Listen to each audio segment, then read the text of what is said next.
आज हम व्याकरण में वर्ण विचार का अध्ययन करेंगे कि वर्ण सबसे पहले देखते हैं कि वर्ण क्या होते हैं।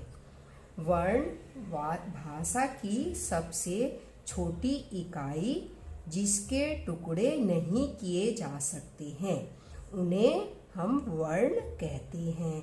जैसे अ, ई, क, ज, प, म इत्यादि। अब हम देखते हैं कि वर्णमाला क्या होती है। वर्णों के व्यवस्थित समूह को वर्णमाला कहते हैं। और वर्णमाला में हम संस्कृत की वर्णमाला का अब अध्ययन करते हैं। संस्कृत वर्णमाला में 13 स्वर और 33 व्यंजन वर्ण होते हैं और 4 अयोगवह होते हैं, लेकिन हम यहाँ पे सिर्फ 2 अयोगवह का वर्णन करेंगे क्योंकि वही हमारी अभी हमारे यूज़ में आएंगे, यानी जो हमारा अभ्यास है उसमें आएंगे। बाकी 2 का भी अभ्यास नहीं करेंगे हम। तो स्वर वर्ण क्या होते हैं? स्वर वर्ण वह होते हैं जिनका उच्चारण दूसरे की सहायता के बिना होता है। अर्थात जो स्वर वर्ण है उनका जो उच्चारण है वो किसी की सहायता के बिना ही होता है, वो किसी की सहायता नहीं लेते, स्वतंत्र होते हैं। तो जैसे अ, ई, उ, ए। और ये जो स्वर हैं ये 13 होते हैं और 2 प्रकार के होते हैं, ह्रस्व स्वर और दीर्घ स्वर। यानी जैसे हमारी जो रूटीन की जो एक भाषा में हम बोलते हैं कि छोटा अ, बड़ा आ, उसमें ह्रस्व को कहते हैं छोटा आ और दीर्घ को कहते हैं बड़ा आ, छोटी, बड़ी। तो ये होता है। तो अब ह्रस्व स्वर को हम देखते हैं कि ह्रस्व स्वर जो होते हैं वो क्या है। एक मात्रा के समय में बोला जाने वाला जो है वो ह्रस्व स्वर है। अर्थात जो स्वर बोलने में कम समय लेते हैं वो ह्रस्व स्वर होते हैं। जैसे अ, इ, उ, रि, लृ। और दीर्घ स्वर क्या होते हैं? दीर्घ स्वर वो हैं जो 2 मात्राओं में जितने समय में बोला जाने वाला जो स्वर है वो दीर्घ होता है। यानी कि जो ह्रस्व स्वर से ज़्यादा समय लेते हैं उनको हम दीर्घ स्वर बोलते हैं। जैसे आ, ई, उ, री, ए, ऐ, ओ, औ। तो ये हमारे दीर्घ स्वर हो गए। तो इस तरह से ये अभी हमने कि हमारे संस्कृत वर्णमाला में कितने स्वर होते हैं और कितने प्रकार के होते हैं, ह्रस्व स्वर और दीर्घ स्वर, ये जाना। अब हम देखते हैं कि व्यंजन वर्ण, इसमें 33 व्यंजन वर्ण होते हैं। अब ये क्या है? स्वरों की सहायता से बोले जाने वाले वर्ण व्यंजन होते हैं और ये 33 होते हैं। व्यंजन वर्ण जो हैं वो बिना स्वर के नहीं बोले जाते हैं और व्यंजन वर्ण को हलंत वर्ण भी कहते हैं। हलंत वर्ण क्यों कहते हैं ये भी हम आगे बताएंगे। तो जैसे ये वर्ण होते हैं क वर्ग में क, ख, ग, घ, अ। तो ये इसको क वर्ग इसलिए बोलते हैं क्योंकि ये क से शुरू है और इसमें 5 वर्ण आए हैं तो इसको क वर्ग बोलते हैं। इसी तरह ये च से शुरू है और इसमें भी 5 वर्ण आए हैं और तो इसलिए इनको च वर्ग, ऐसे ट वर्ग, त बोलते हैं। तो इनको वर्गीय व्यंजन भी कहते हैं। और जो ये वर्गीय व्यंजन के जो लास्ट वाले जो व्यंजन हैं इनको हम अनुनासिक वर्ण भी कहते हैं। तो ये हमारे हो गए व्यंजन क, ख, ग, घ, ण, च, छ, ज, झ, अ, ट, ठ, ड, ढ, ण, त, थ, द, ध, न, प, फ ब भ म य र ल व श स स ह। और इन चारों य र ल व को अंतस्थ वर्ण और इनको श स स ह को उस्मान व्यंजन वर्ण भी बोलते हैं। अब वो जो व्यंजन का उच्चारण है वो पूर्ण रूप से अकेले नहीं हो पाता है, स्वर के साथ ही होता है। जैसे क प्लस अ क, च प्लस अ च, ऐसे ही सब व्यंजनों में होता है। और अगर हम इनको बिना स्वर के बोलते हैं तो कैसे बोलता है? क, ख, ग, घ, च, छ, ज। तो इसलिए ये पूर्ण रूप से नहीं बोले जा सकते हैं। स्वरों के मिलने, जब इनमें स्वर मिल जाते हैं तभी ये व्यंजन को हम पूर्ण रूप से बोल पाते हैं। तो अब हम इनके जो ये व्यंजन वर्ण हैं उनका उच्चारण स्थान देखते हैं कि क्या उच्चारण स्थान होता है इनका। तो ये जो क वर्ग है इनका जो उच्चारण स्थान होता है वो कंठ से होता है। तो अब आप देखोगे, साथ साथ बोल के देखो कि जैसे हम बोलते हैं क, ख, ग, घ, ढ। तो आपको जब आप बोलते टाइम ध्यान दोगे तो आपको पता चलेगा कि ये जो स्वर, ये व्यंजन वर्ण हैं ये सब कंठ से निकलते हैं। आप अपने गले पे हाथ रखो और फिर बोलो क, ख, ग, घ, ण। तो आपको हाथ जब आप गले पे रखोगे तो इनको बोलते हुए कंपन होता है गले में, तो आपको पता चल जाता है कि ये कंठ से उच्चारण होता है इनका। और जो ये इसका क वर्ग का लास्ट वर्ण जो है इसका उच्चारण कंठ के साथ साथ नासिका भी होता है। और जो च वर्ग है, च वर्ग का उच्चारण स्थान जो होता है वो तालु से होता है। जैसे च, छ, ज, झ, अ। यानी कि ये जो जीभ के ऊपर का जो भाग होता है पीछे का वो तालु से होता है, तो वहाँ से इनका उच्चारण स्थान होता है। जब आप बोलते टाइम ध्यान दोगे तो आपको अनुभव होगा। अब ट वर्ग का जो, और इसका भी जो लास्ट वर्ण है उसका भी तालु के साथ साथ नासिका से भी उच्चारण होता है। तो और अब आता है ट वर्ग। तो ट वर्ग का जो उच्चारण स्थान है वो मूर्धा से होता है, यानी कि जीभ के ऊपर का जो हिस्सा होता है उससे होता है। ट, ठ, ड, ढ, ण।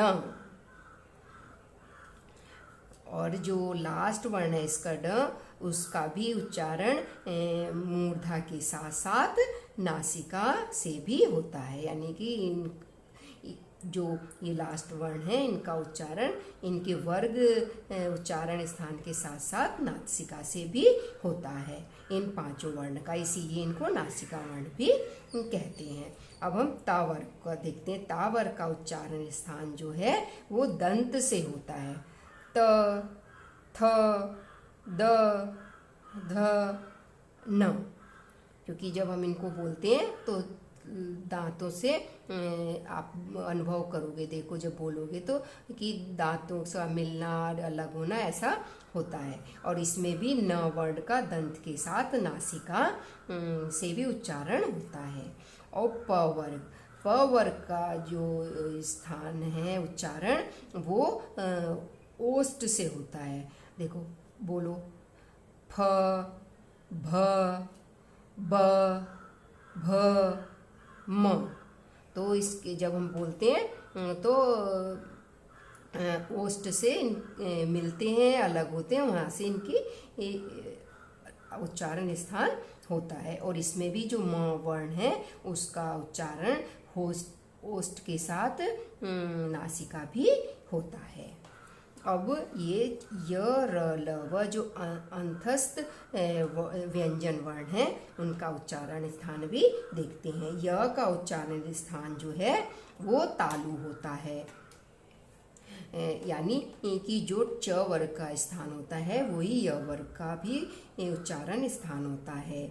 और र का उच्चारण स्थान जो है वो मूर्धा होता है, जो ट वर्ग का स्थान होता है। और ल का जो उच्चारण स्थान है वो दंत से होता है। और व का उच्चारण जो है वो दंत और ओष्ठ से होता है। व तो देखो आप दांत और होठ से हो रहा है, उच्चारण करो व ऐसे। और य का तालु से है य। और र का उच्चारण करो र, तो ऊपर मूर्धा से होता है ल। और ल का जो है दांत से होता है। अब ये जो श है इसका जो उच्चारण स्थान है वो तालु से होता है। तालु से यानी कि जिस च वर्ग से, तो हम च वर्ग के साथ इसको उच्चारण करके देखते हैं। देखो च, छ, ज, झ, अ, श, तो इनके उच्चारण के साथ हम इसका करने से हमें पता चलता है। और ये जो श है उसका उच्चारण स्थान जो है वो मूर्धा से होता है, तो उसका हम ये क्योंकि ट वर्ग का भी उच्चारण स्थान मूर्धा से होता है तो इसके साथ हम उच्चारण करके देखते हैं।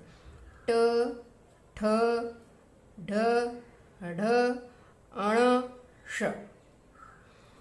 और फिर जो ये तीसरा स है उसका जो उच्चारण स्थान है वो दंत से है, तो उसका उच्चारण स्थान हम त वर्ग के साथ करके देखते हैं, क्योंकि त वर्ग भी दंत से है तो हमें पता चलता है इसका उच्चारण स्थान। तो जैसे करते हैं त, थ, द, ध, न, स। और ह का उच्चारण स्थान कंठ होता है, ह। इसी तरह जब व्यंजनों का उच्चारण स्थान होता है तो स्वरों का भी उच्चारण स्थान होता है। तो जैसे अ, आ का उच्चारण स्थान जो है वो कंठ है। और ई का उच्चारण स्थान जो है वो तालु से है। उ का उच्चारण स्थान ओष्ठ है। और री का स्थान जो है उच्चारण स्थान वो मूर्धा है। ऐ का स्थान कंठ और तालु दोनों से है। और औ का जो उच्चारण स्थान है वो कंठ और ओष्ठ दोनों से मिलकर होता है। औ। तो आप देखो कि कंठ भी यूज हो रहा है और ओष्ठ भी यूज हो रहे हैं। तो ये हमारे स्वर और व्यंजन के बारे में हमने जाना और उनके उच्चारण स्थान का भी पता करा कि कौन सा उनका उच्चारण स्थान है। अब जो तीसरे जो थे हमारे जो स्वर नहीं है, व्यंजन नहीं है, जिनको हम अयोग वह कहते हैं, तो ये हमारे होते तो चार हैं लेकिन हमारे अभी कोर्स में और उसमें दो ही का ज़्यादा वर्ण यूज़ होगा, तो इसलिए हम यहाँ पे दो ही के बारे में बात करेंगे। तो ये दो होते हैं अनुस्वार और विसर्ग। तो ये अनुस्वार जो हम स्वर के ऊपर बिंदी जैसा लगाते हैं इसको हम अनुस्वार कहते हैं, और जो स्वर के पीछे वर्ण के पीछे या उसको बिंदु लगाते हैं तो उन दो बिंदुओं को संस्कृत में विसर्ग कहते हैं। तो अनुस्वार और ये जो स्वर के साथ लिखने के साथ ही हम इन दोनों का उच्चारण करते हैं। जो ये अनुस्वार है और जो ये विसर्ग है, इनका हम जब लिखने में प्रयोग करते हैं तो इन दोनों का जो उच्चारण भी करते हैं हम वो स्वर के साथ ही करते हैं। अब कैसे करते हैं अभी हम उदाहरण देखते हैं। जैसे रामः, तो यहाँ पे जो दूसरा ये मकार के साथ म और प्लस अ है, क्योंकि म में तो कोई स्वर नहीं जुड़ता है तो म हो गया और उसमें फिर ये स्वर जोड़ा हुआ है और उसके बाद ये विसर्ग है। तो अभी इसका जो उच्चारण जो होगा वो स्वर के साथ ही होगा। विसर्ग का जो उच्चारण है जैसे रामः, तो विसर्ग की भी आवाज आ रही है ह के रूप में और अ की आवाज आ रही है रामः।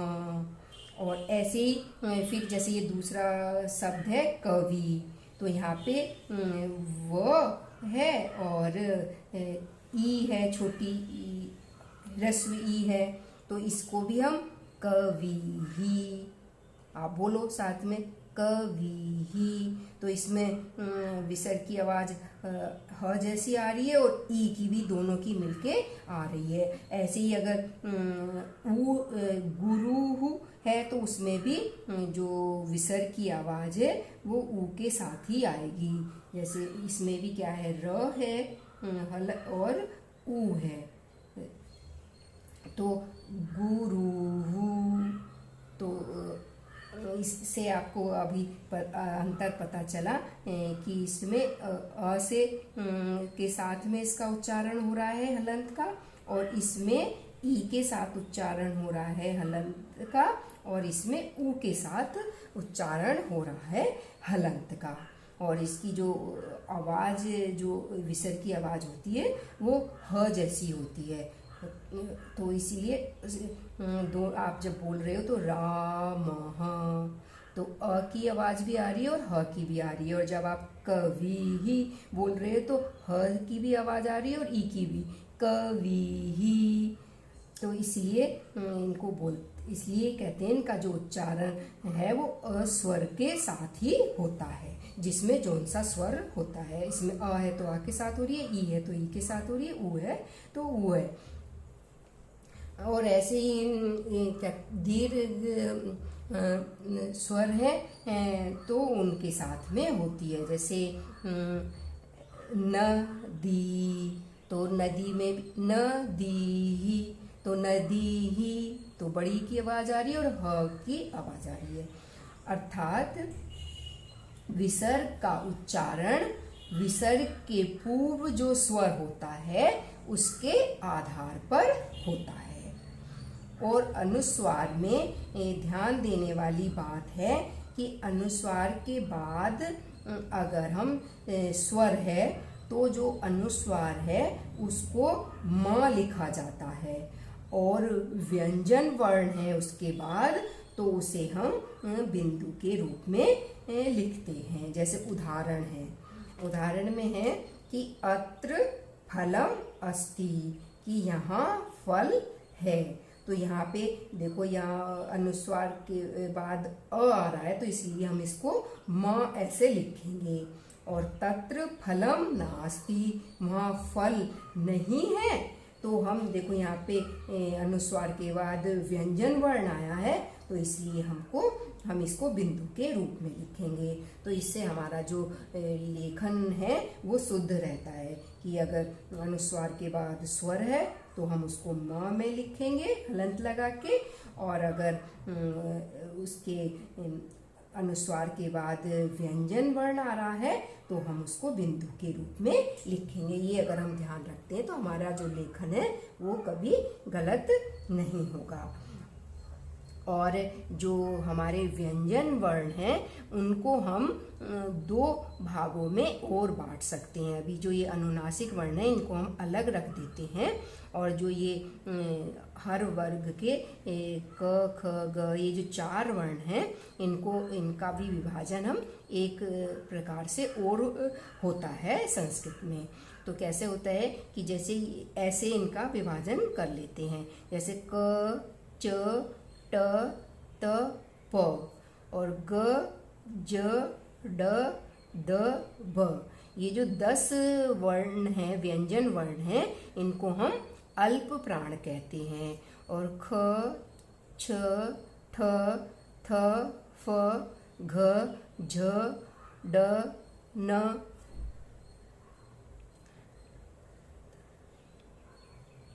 ध, भ, ये जो 10 व्यंजन वर्ण हैं, इनको हम महाप्राण कहते हैं। अब ये अल्प प्राण और महाप्राण में क्या अंतर होता है, ये बताते हैं हम कि प्राण जो है वो वायु को कहते हैं, और इन दोनों में अंतर ये है कि जिनके उच्चारण में, जिन वर्णों के उच्चारण में, ये जो 10 वर्ण हैं, इन वर्णों के उच्चारण में अल्प वायु का यानी कम वायु का प्रयोग होता है, तो उनको हम ये अल्प प्राण व्यंजन कहते हैं। और जो ये 10 ये वाले जो वर्ण हैं, व्यंजन वर्ण हैं, इनको हम महाप्राण इसलिए कहते हैं कि इनके उच्चारण में ज़्यादा वायु का प्रयोग होता है, इसलिए इन्हें हम महाप्राण व्यंजन कहते हैं। अभी आप इन दोनों का अंतर हम देखते हैं, क्योंकि ये अल्प प्राण है और ये महाप्राण है। तो क, ख, तो आपको अंतर पता चल रहा है कि इसमें कम वायु निकल रही है और इसमें ज़्यादा वायु का प्रयोग हो रहा है। ऐसे च, छ, ऐसी इसमें देखिए ट, ठ, त, थ।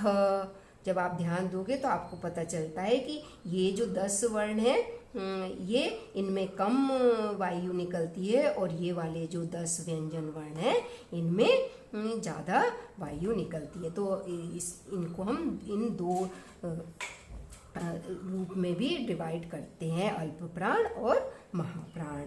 अब हम मात्रा के ज्ञान का अध्ययन करते हैं।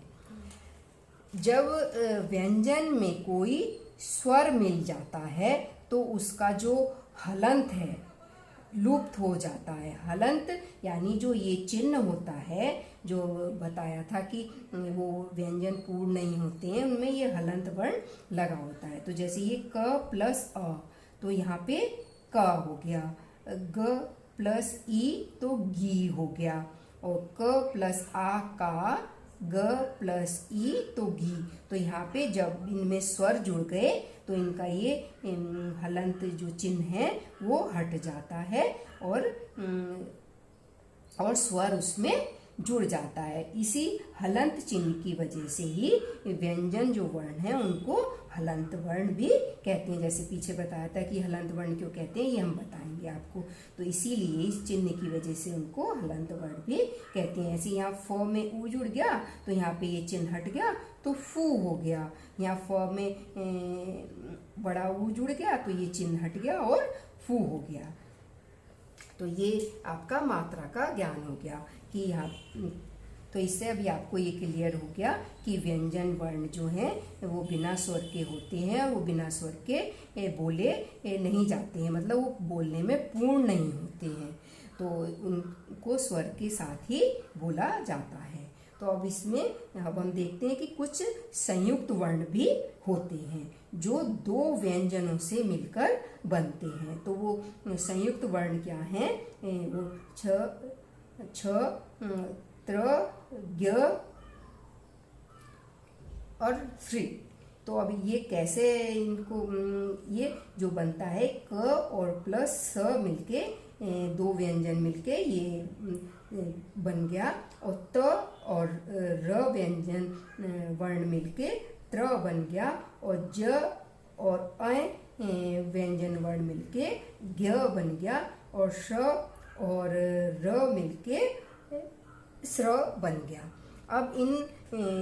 अब हम इन वर्ण विन्यास को देखते हैं, अर्थात पदों को उनके वर्ण से अलग अलग कर देना। कि कोई पद है, जैसे ये है बालकः, तो अब हम इसको वर्ण विन्यास करेंगे कि उनके वर्णों को अलग कर देंगे। जो अभी आपने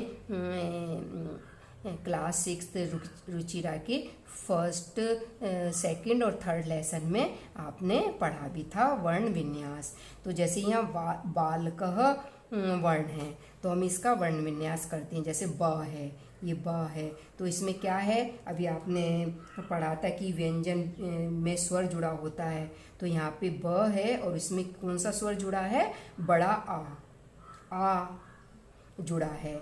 और यहाँ पे ल में ल और प्लस अ, जिस भाषा को हम छोटा, जो हम डेली की रूटीन में हम जिसे छोटा बोलते हैं, अ है। और यहाँ क में क प्लस अ है और ये विसर्ग लगा हुआ है। तो ये हमारा बालक शब्द का वर्ण विन्यास हो गया।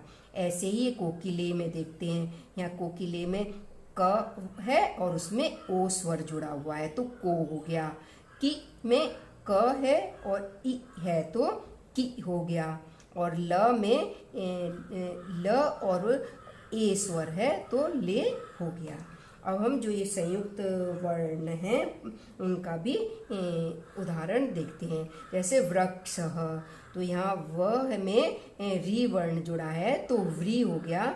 और स में क, यहाँ पे अभी बताया था कि ये दो वर्ण से, व्यंजन वर्ण से मिलके बनता है। तो यहाँ क प्लस स और फिर उसमें ये स बन गया और फिर उसमें हमने ये अ जोड़ दिया, तो श बन गया, तो हो गया आपका वृक्ष। ऐसे ही ये दूसरा संयुक्त वर्ण है स है, इसमें कोई स्वर नहीं मिला हुआ है, तो इसको हम ऐसे हलंत के साथ ही लिखेंगे। और त्र जो है, त्र और त और र मिलके हो गया त्र।